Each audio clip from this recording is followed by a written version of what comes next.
Good afternoon and a warm welcome to everyone joining us for this special lecture at the Charles B. Wang Center.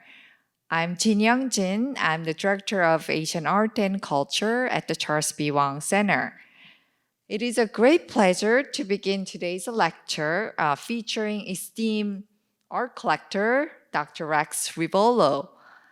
When I visit his collection in 2022, it was a treasure of trove of artistic wonders and masterpieces spanning centuries. And Dr. Rivolo expertly unraveled the tales of behind each piece and transporting us through time and space.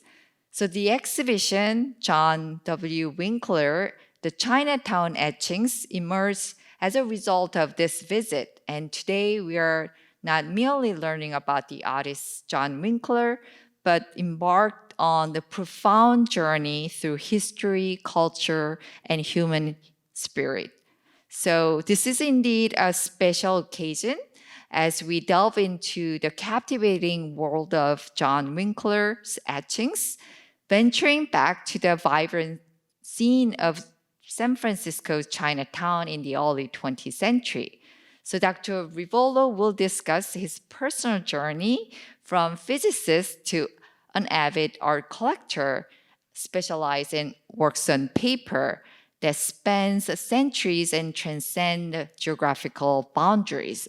So without further ado, please join me in welcoming Dr. Rivolo, the curator of John Winkler, the Chinatown Etchings. Thank you, Jin Young. All right. Thanks for coming. Since we're very informal, if you have questions, feel free to interrupt me. No problem at all. So here is John in his early 20s, and here he is in his mid 80s. And you can see Mother Nature is not kind.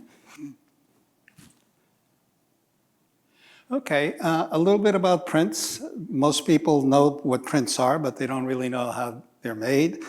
So I prepared this. There are four basic types of prints: relief, intaglio, lithographic, and permeable, which are basically screens and stencils. And here they are. The matrix, which is typically a piece of metal like copper, is shown in blue here, the ink in black and the paper in yellow.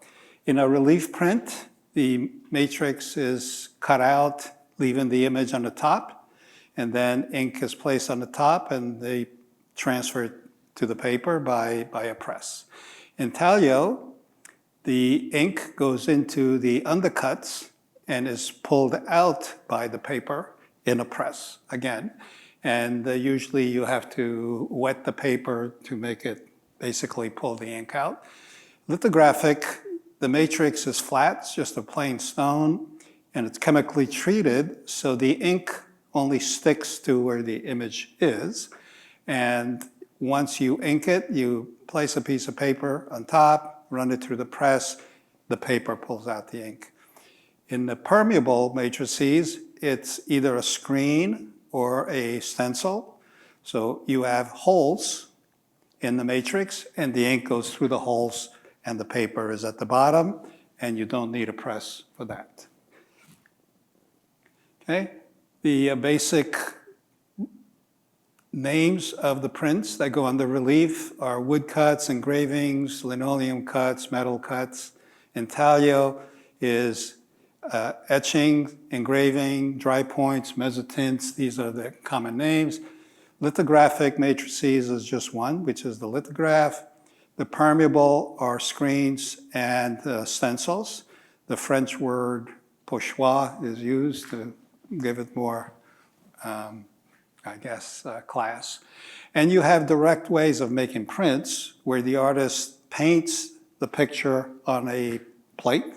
Could be metal, could be glass, could be plastic, and then puts a piece of paper on top of it and pulls the ink or paint away from it.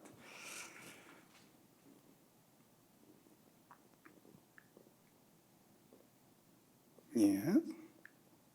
Okay. So here's how, since we're talking about etching, this is how you make an etching. You start with a copper plate. The plate is grounded with a material, typically shellac. So it is now completely impermeable to water or acids. And then the artist scratches the image onto that plate. The plate is then put into an acid bath, and the acid attacks the scratches, but leaves the grounded part untouched. And once this is completed, the ground is removed, the plate is inked, run through a press, and the ink transferred to a piece of paper. So this is the basic etching process.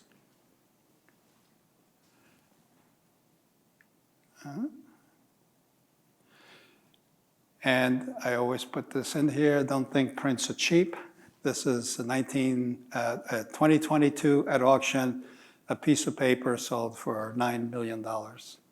And it's not a unique, it happens every year, several times. Okay, on to Winkler. Okay, here's the chronology of this man, and it's important to understand the man in respect to his art. So he was born in Vienna in 1894, and at the age of 16, a very young man, he came alone to San Francisco. He decided he was going to go and find his adventure. He enrolled in the Mark Hopkins Institute, which is now called the San Francisco Art Institute, and in 1913 makes his first etching and meets Bertha Jacques. Bertha Jacques is an American etcher of huge status, and she becomes his strongest supporter. Though in 1918, he marries the sister of one of his classmates. Name was Nora Crowe, and over a period of about 5 years, he starts to create over 100 etchings of San Francisco Chinatown. He loved Chinatown, and he found a rich source of motifs. Very quickly, he's recognized as a great artist in the media, very, very quickly, newspaper accounts and stuff. You can see that he is a rising star. But by 1921, he begins to suffer clinical depression. And it is debilitating, as it is today. He decides he needs a change of pace, and him and Nora go to Paris. And he does very little while he's there. He basically reworks etchings that he had in order to pay the bills. He did make a few etchings of French subjects, but not very productive. He also received a commission from the British government to make a series of British etchings. And he leaves that 2 or 3 years, does nothing about it. By 1926, Nora is just overstressed, and she leaves and goes back home, just leaving him alone. And 1932, they formally separate, and they will remain separated for a very long time. So by 1935, he decides he's going to come back, and he picks up residence in Berkeley and is fortunate to meet Elizabeth Ginot, the fellow artist, printmaker, and she changes his life. So she becomes his muse, and he starts to make more etchings of Chinatown. So we're talking 34, 35. The city, the wharfs, the bays of the city, the hills around San Francisco. He made another 100 etchings, all of them about San Francisco, but no longer focused on Chinatown. 1936, he's elected to the National Academy of Design, a huge, huge honor. And he starts to think that maybe he wants to marry Elizabeth. So John and Nora divorced in 48. A year later, he marries Elizabeth. And in the 1950s now, John begins doing things besides etching, and he picks up woodworking. He makes decorated boxes, turnings, plates, very, very beautiful works. And he continues that until his death in 1979. By the time he was done, he left behind about 300 etchings, and about 1/3 of those are of San Francisco's Chinatown. Okay, about the technique, Winkler followed what his mentors pushed, which is essentially known by the French term en plein air. Plein air meaning you go to the site and you work directly with the subject in front of you, rather than making drawings and then going home to your studio and reproducing those drawings into the final etchings. Many artists, Joseph Pennell, who's a major presence in American art and a very, very good printmaker, made a statement here. He wrote it in his book in 1928. If a great artist makes a fine sketch on paper full of vigor and vitality in every line, he cannot copy it without losing that vitality. He has to do it directly on the copper or it's just not there. And many artists know this instinctively, that in order to capture what you see, the feeling, it has to be there at the moment.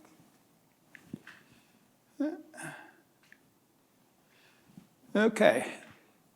Why did Winkler pick Chinatown? And one of the reasons is that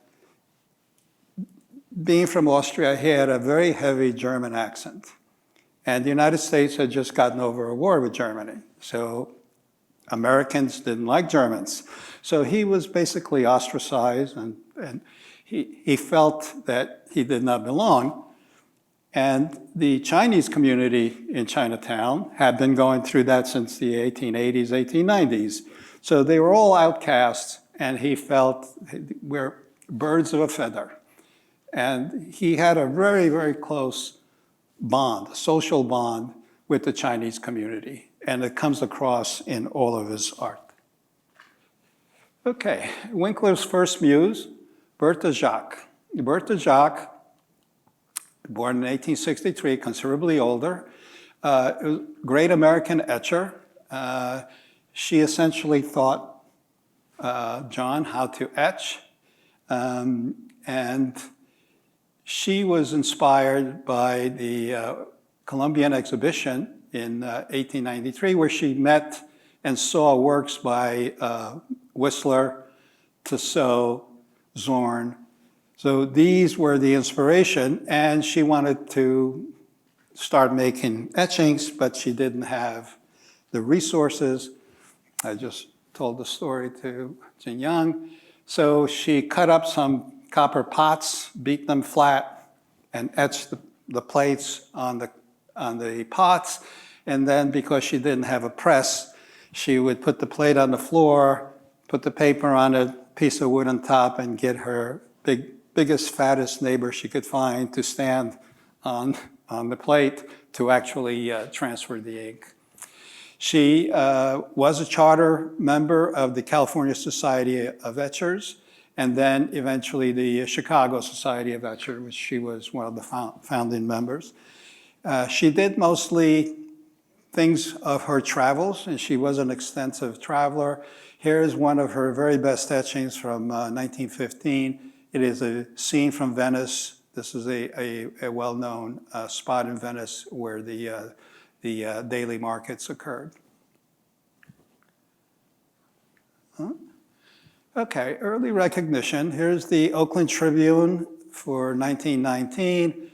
There's a story about the young artist work, a Whistlerian quality. In other words, people saw these and they say, these are on par with James Whistler. And he tells the story that a day or two, a well-known painter, who shall remain nameless, passed by a shop, saw an etching, said, boy, that's a beautiful Whistler. And it wasn't Whistler, it was Winkler. So that is indeed high praise. And here's some more. Arthur Millier was the art critic for the Los Angeles Times. It says, today I believe Mr. Winkler to be one of the foremost etchers of our time, revealing a talent for clear etching, which to my knowledge has no present-day match in Europe or America. It's an enormous statement, especially at the time.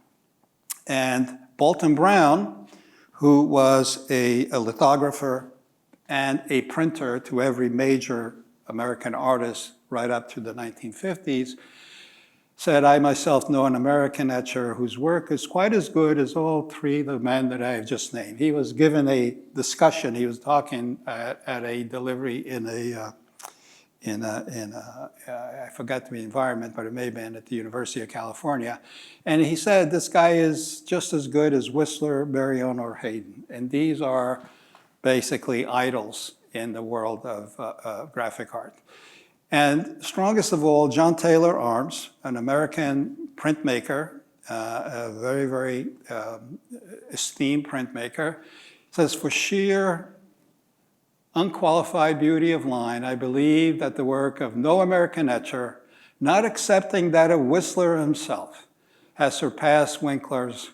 So here he is saying, this guy is as good as anyone we've ever had in America. And he's still, a fairly young guy. And if you want to compare his images, here on the left is Whistler's The Old Rag Picker of 1858, and here is Winkler's The Vegetable Sellers of 1924. You look at these two images, obviously you see what appears to be a common hand, but it's not. I mean, Winkler did not copy Whistler. He just reinvented Whistler. And here's another one. This is the Lime Burner by Whistler, and here's Winkler's Fish Market. What you see here is that these etchings draw you in. There is a depth, a three-dimensional depth to these constructions, which is unusual in etching. Etchings usually kind of look flat, but these draw you in. You want to see what is in there, what are the details in here.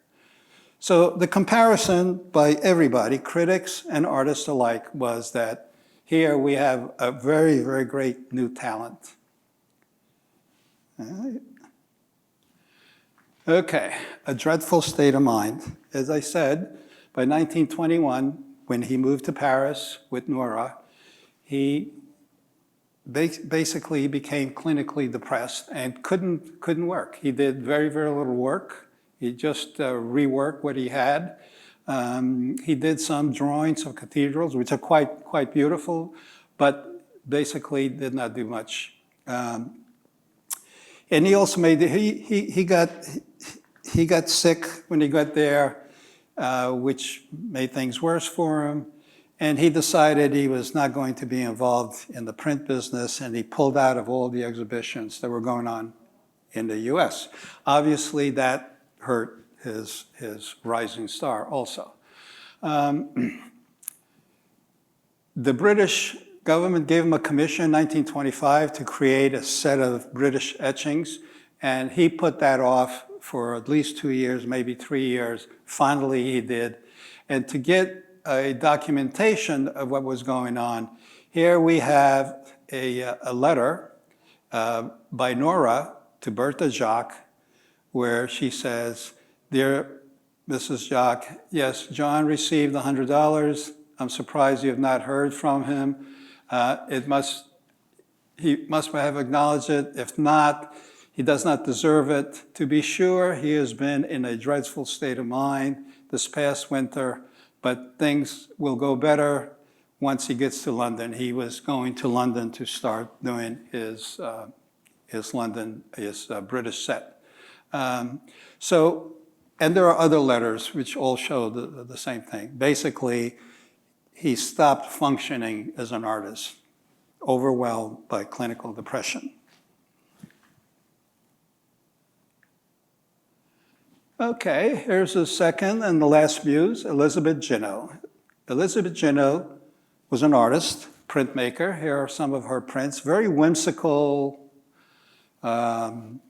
children's book illustrator, a fellow artist, and basically she met John. Well, he was in this very bad state of affairs. And it's 1935 now. She is about 15 years his junior. And she says, his household apparently was a mess. She said, if you teach me to draw, I will help you keep your house clean and prepare things for you, which sounds to me more than just what it is. So they basically go and on this agreement, and they become very, very close. And obviously, at some point, he decides he wants to marry Elizabeth, so they divorce. Winkler divorces Nora and marries Elizabeth.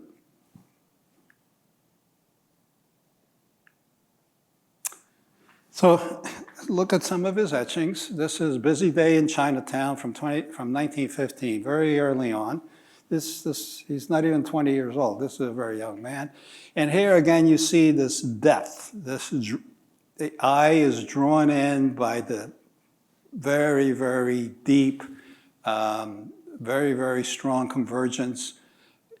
You can look at this picture for hours and see new things in there all the time. And that's the power of these etchings. You see people doing their day-to-day thing. You see people selling, cleaning, doing.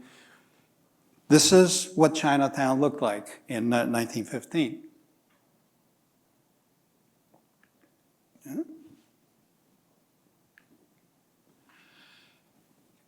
Okay, here is Kung Tong and Company in 1916. Again, you see this depth, this thing that draws the eye in. You see people working, doing their chores. You can see every details. And even though this is all done with line, so these are all done with line, but they give you the substance of solid characters. And that's the strength of someone who knows how to use line.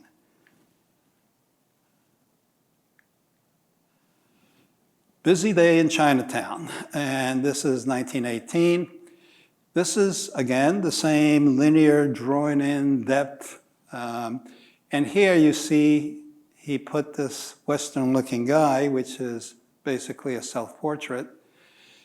This is him, etching plate in hand, needle in hand, basically scratching out an image in plein air. Okay. Street Seat in Chinatown, 1921. Again, this depth, drawing in, seeing lots and lots of activity. The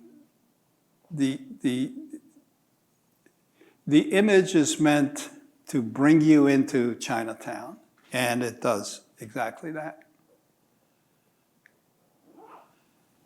Here is Winkler's masterpiece. Now, why is it a masterpiece? Well, every artist that has looked at this image basically says this is a master of composition.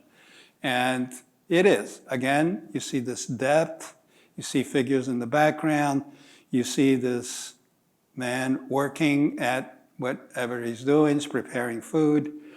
And thanks to John, that is Elizabeth's son, we have the original copper plate. It's in the exhibition. This is really a wonderful treasure that we managed to locate. Once he returns in 1934 now, he goes back to Chinatown and starts to make new pictures of Chinatown. And here you have a print called Three Teal Wagons. It took me a long time to figure out what a teal was. On the dictionary, as it turns out, I found a lawsuit with Teal and Company and some delivery companies. So these wagons belong to Teal and Company, Teal with an E at the end. And it was a company in Chinatown that essentially moved goods from Asia to Chinatown and the other way around. So here you see very active, typically many carts moving around, all moving goods. A thing about states in printmaking, a state is when the artist decides he's going to make a change to the image and print it. So something different has occurred. So here we see Night in Chinatown from 1936, and here we see Night in Chinatown. This is called plate BB, and this is called plate C. So this is essentially the same plate, but reworked in a different state. And you can see the shadowing has changed, windows have appeared, the balcony here has completely changed. Here it has 2 support columns, here it has 3. The wagon here is gone and there are some people. So the artist decides he wants a different feeling, so he changes the plate. And in most cases, they're recognized in states, but in the case of Winkler, he actually has plates. For instance, Night in Chinatown, plate D, is a different size and a different plate completely. Lights and shadow. Winkler is a master of light and shadow. You can see here what looks to be really sunlight, but all it is plain white paper. It's all brought out by this very heavy shading, which is created by lines, by drawing lines. So if you think about what it takes to make this happen, it's easy to do in painting or in watercolor, but it's extremely difficult to do in etching. And here again, you see what appears to be bright sunlight coming in from the side outside of these distance. And this is called Night Alley with 3 cats. There are 3 cats, although they're hard to see. Here's 1, 2, 3. This is the interior of a drugstore. Okay, my laser's dying. Okay, let me go back. In the mid-1930s, after he met Elizabeth, he started making Christmas cards to send to fellow artists. And he made one every year. They're very whimsical. Let me see. Yeah, you can see here we have 2 jackasses on top of the world. Here we have 2 angels, I guess. His Christmas cards, there are people who collect Christmas cards just for Christmas cards, have become very, very popular and very expensive. Some of them cost more than the beautiful etchings of Chinatown. And here are some of his wood turnings that he made in the late 40s and 50s. They're magnificent examples of woodworking that nobody taught him. He just did it on his own. Here's another vase, this one in purple. He made hundreds of boxes. I have never seen one. They are extremely rare. I have these 2 pictures from someone who actually owns these. But there are square boxes, boxes within boxes, extremely complicated woodworks that are major works of art in themselves. In 1979, after his death, the Brooklyn Museum mounted an exhibition, a retrospective exhibition of all his etchings and his woodwork and stuff. It was a magnificent show, and I missed it because I didn't know who Winkler was at the time. But people who have been there tell me this was one of the best shows that Brooklyn ever put on. Here are his woodworks on the display, and we don't know where these ended up. Elizabeth's son has some of them, and we've been talking to them, trying to get some of them. Okay, so here's a summary. The Chinatown etchings are a remarkable testament to his artistic genius. Everybody agrees to that. Given the high praise bestowed on Winkler early on, you have to wonder why he's basically unknown today. The Brooklyn Museum retrospective did help to restore some of his early brightness, and it continues to this day. But ultimately, it's the power of his talent and the body of the work that he leaves behind that will have to restore basically his position in the art world. And I certainly believe that that will happen. So some recommended readings. There are a couple of nice pieces online. One of is Louis Siddon's The Language of Line. It's a wonderful, wonderful piece of writing and worthwhile reading.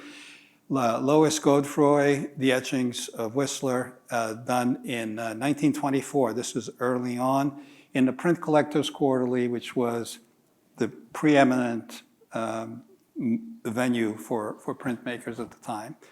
And we have Mary Millam and Dave Bohn's Master of Line, which is a book that came out in 1994 and is readily available. In fact, you can buy it from John, from Elizabeth's son, John. Apparently, he has several hundred copies. The address is there. You can contact me if you want me to email it to you. It's a wonderful book, worthwhile reading, and if you're an artist, you certainly want to read this. And that's it. So, Wait for microphone if you have any questions.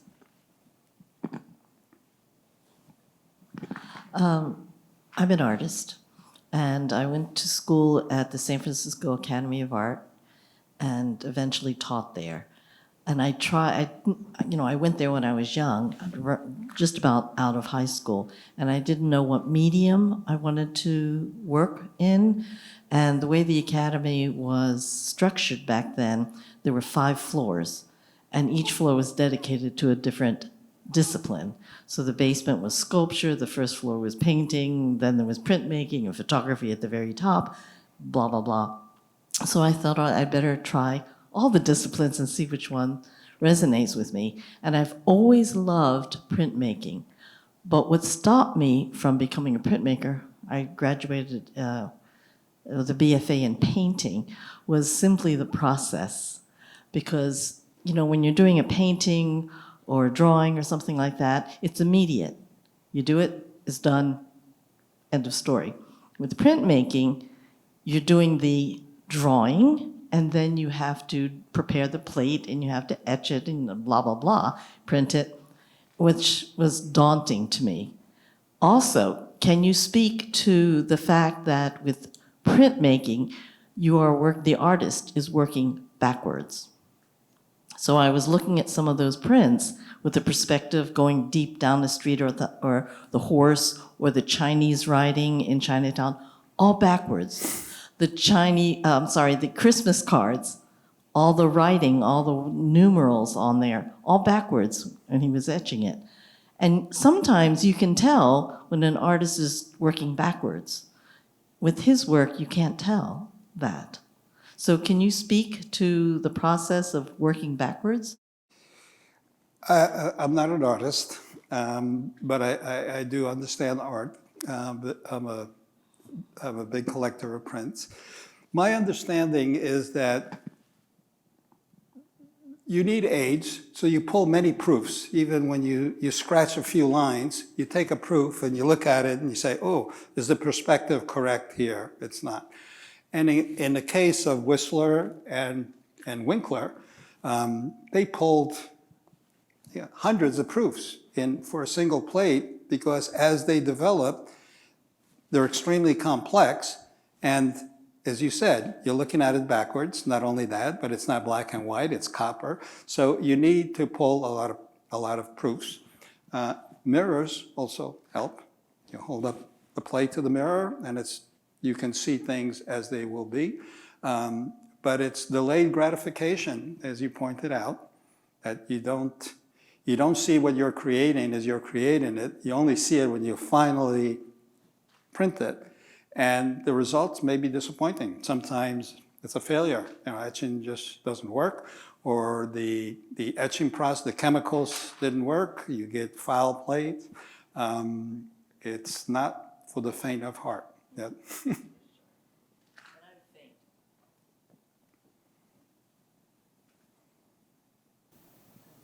Do you want to talk about how you find so fascinated about works on paper, especially?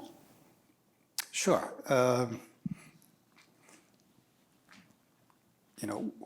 What is passion? Why do people have passion?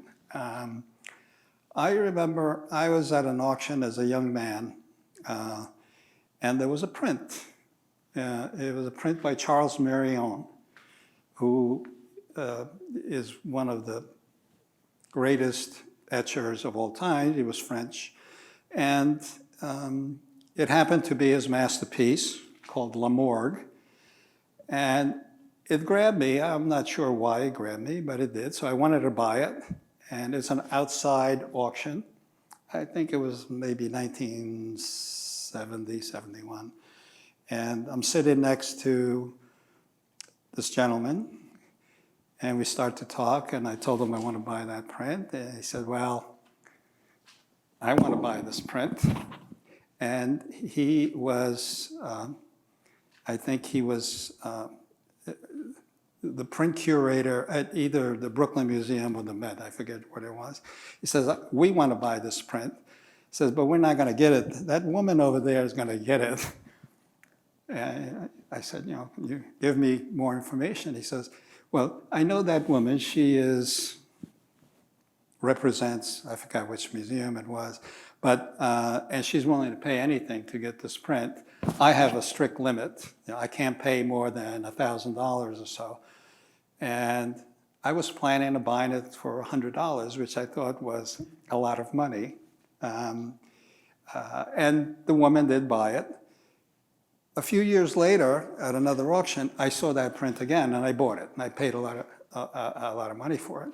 But the power of the print goes back to the days when people first made prints. We're talking about 1400s. In the 1400s, people started making prints because they were making armor, and to proof the armor, they would fill in ink and put a piece of paper on it and look at it. Immediately, there were print collectors. So in 1400, there were print collectors all over the world. In China, where basically printing was invented, paper was invented, that was 150 AD, there were print collectors. There are documented historical cases where people collected prints in the 2nd century AD. So it's a passion. And where it comes from? Where does any passion come from? Well, is there something about the ephemeral quality of paper? A good piece of paper will last 10,000 years. Almost nothing else man makes will last 10,000 years. Glass, yeah. Glass is certainly one of them. I don't know if the ephemeral aspects of printmaking is a big player. Just the idea of ink on paper has an enormous power to grab people. And it's been like that throughout all of history. I'm sorry, I don't want to monopolize. Anybody else? Okay. Well, one quality about prints is that there are many iterations of it, and there could be many copies of the same iteration. And as you say, you can keep working it again and again. So does that drive down the value of, let's say, 40 copies? And there's, what do they call that? When there's 40 over 100. Let's say they made 100 prints, and this is the 40th. I forget what that's called. Anyway, does that drive down the value of each print then? Well, it does. I mean, an artist makes a drawing, there's only one, it has a certain value. You make a print and you pull an edition of 50 or 100, the edition is what you were looking for. You make an edition of 100, obviously the demand has now been spread open. So once the supply increases, the price goes down. That's always universally so. And it's true of every art. As I said, you saw the $10 million Picasso print. Well, you say, wow, it's a 10 million, but his paintings are 300 million, 400 million. So there is that perspective. So a print typically is much less expensive than a drawing, and a drawing is much less expensive than a painting. But that gives the opportunity to people who don't have the $100 million to own a piece of art. And I think that's also part of the draw, of the passion, that people without resources, without means, can afford to be print collectors. And even each edition of the same print could vary because of the way they inked it and the way it went through the press and all other variables. Absolutely, absolutely. Yeah. Two prints pulled from the same plate can look completely different. And the skill of the printer, you know, all of these major printmakers relied on a very small number of printers because that is a skill that's not easy to acquire. If you're an artist, you can learn to do things, but you can't learn to print. That requires real skill. So as a collector, can you recognize a higher quality print of the same subject? Oh yeah, it's instantly recognizable. How do you do that? Hmm?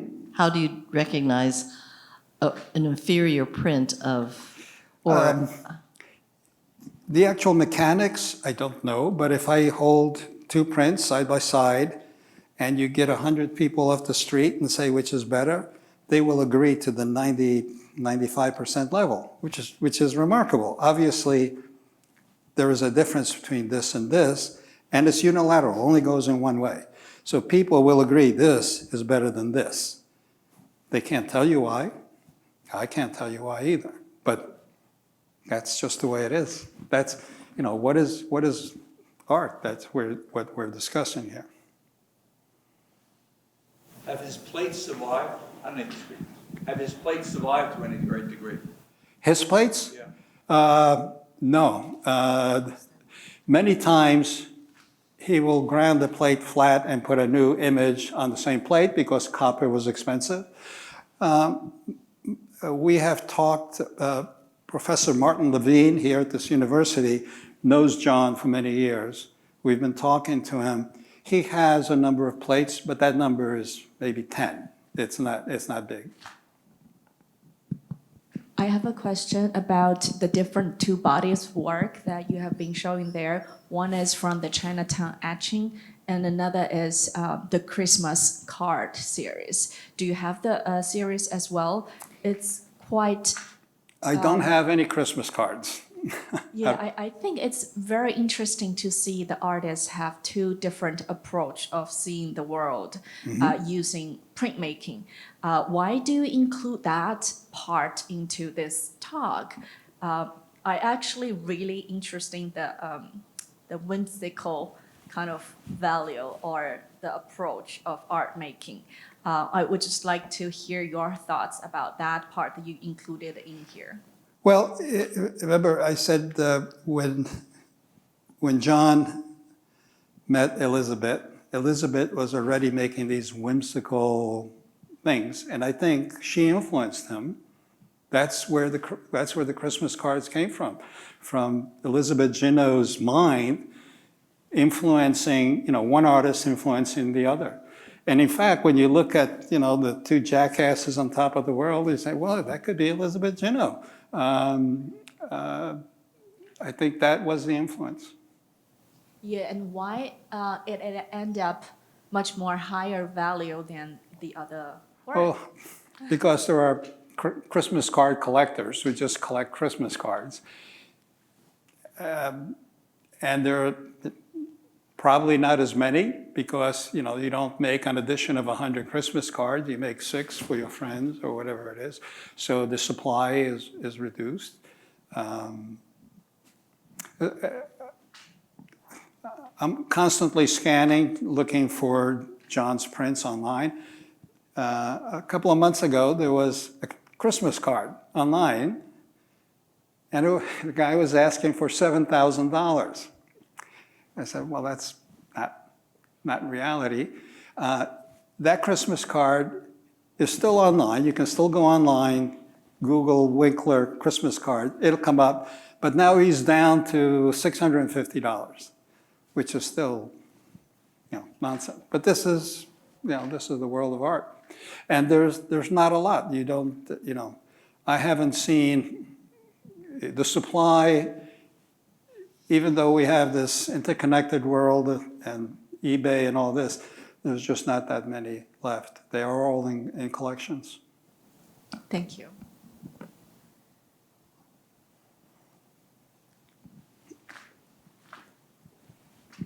In the Chinatown prints that you were talking about, there's this incredible liveliness. It's almost like anarchy. There's, so many unrelated activities, people working, people eating, people traveling.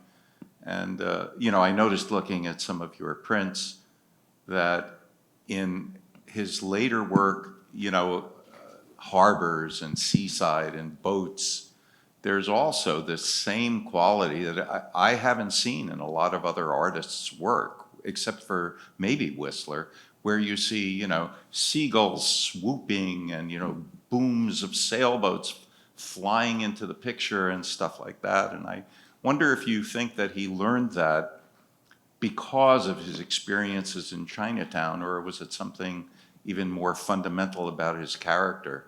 I guess this is speculative, but I wonder what you think. Well, it's highly speculative, but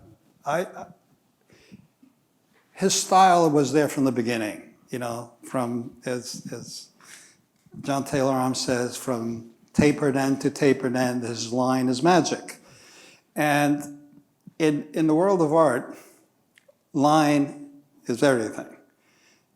Rembrandt, if I can quote Rembrandt, said, anybody can paint, a few lessons he can paint, but show me a man's line and I'll tell you his value as an artist. So it's always been line. It's how you treat line.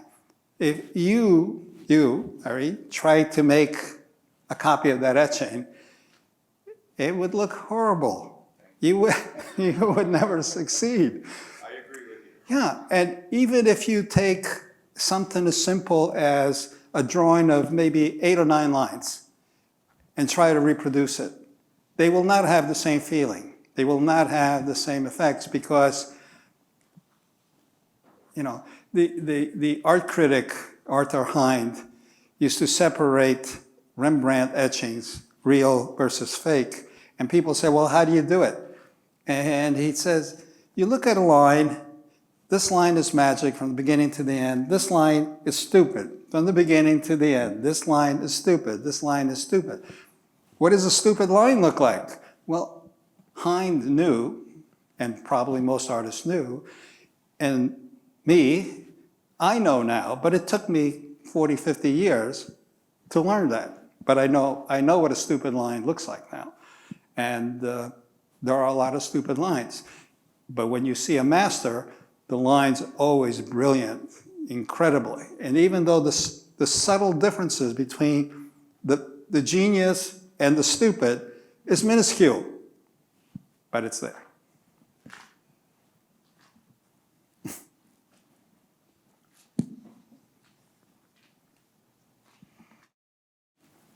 Hi, I have a question regarding the inching plate and the print. How many print you can make out of a plate until the plate just the last step? How many prints can you pull from a plate? In an etching, by the time you get to 100, the plate is starting to become worn, and you can see it. You can see it in the image.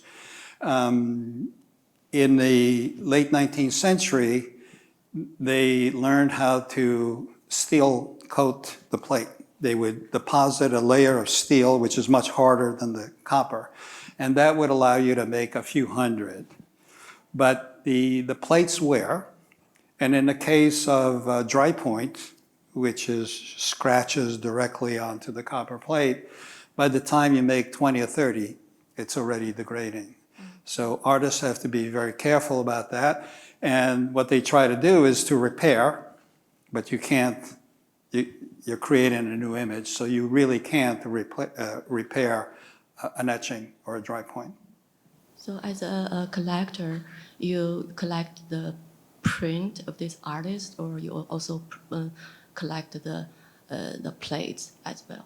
I collect the paper prints, although I might have 100 copper plates, but it's the print for me that. So at the point one, where the etching plate are at this moment, I mean, his other plates, where all those plates are, where is it? You mean, where do I keep them? No, all these original etching plates, where? Oh, where do they go? Yeah. They get destroyed. They get reused. Copper plates are expensive. So once an edition is pulled, they would grind the plate flat and make a new picture on it. So the vast majority went by that route. And many others ended up being tossed. They were distorted to the point where they didn't work. And at the turn of the century, even up to the 1920s, if you went to a print shop in New York City, you would find stacks and stacks of these plates that the printers would buy from the artists with the intention of maybe printing them in the future. Right up to the 1960s, I used to go down to Canal Street in Manhattan, and you could find these printers selling stones, lithographic stones, and plates. Okay, it's very interesting. Thank you.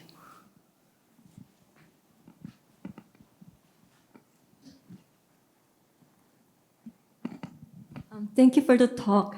Do you know if the artists produce any different kinds of printmaking? Do you recall in his any autobiographical narrative, like why he was drawn to this particular type of printmaking? Because it seems like it's very sort of painstaking to produce this kind of art. So did he leave any personal account about like why he's drawn to this particular type of printmaking? You mean, why did Winkler Yeah. do this? Passion. I mean, he came to America. He didn't know anything about printmaking, and he registered at the San Francisco Institute to study cartooning. That was his initial thing. I'm going to make cartoons. But he ran into Bertha Jacques, and Bertha says, hey, look at this thing. And that was it. And forget about the cartoons. He never did a cartoon after that. It just grabbed him, and that's the power of art, really. So he didn't try to do any other kind of printmaking? So he just went straight into etching? Nope. He never did lithography. He never did anything else. He was the master of line, and that's what he did his entire life. May I ask additional question? Sure. So based on your sort of experience as a collector, like if you compare etching to other kind of printmaking, what would be the strengths, like the things, the aspects that make this kind of printmaking so attractive compared to like lithography or serigraphy, other? You mean, what other kinds of printmaking? What elements make etching like more attractive than other kind of printmaking? Why are you drawn to etching? You mean, why would I personally? Yeah. Yeah. Well, I'm a promiscuous collector. I don't care what the mode is. If it's ink on paper, it is interesting to me. If it's well rendered. Lithography is a wonderful, wonderful technique. Very sophisticated, requires great skill. Dry points are fantastic. Even, screen prints, which have become popular in the last 30 years. There are some screen prints that are just fantastic. So all modes, as I said, promiscuous collection. I don't select. Thank you. Could I add something to that? Portability, that's the difference. You can carry a plate anywhere, you can't carry a stone or a wood block. So that's why he chose to work on copper. Yeah, a lithographic stone might weigh 40 pounds, so you don't go out with a stone in your hand and in plain air make the picture there. That's not possible, so you have to go from drawing. So the technique is quite different and the results are quite different.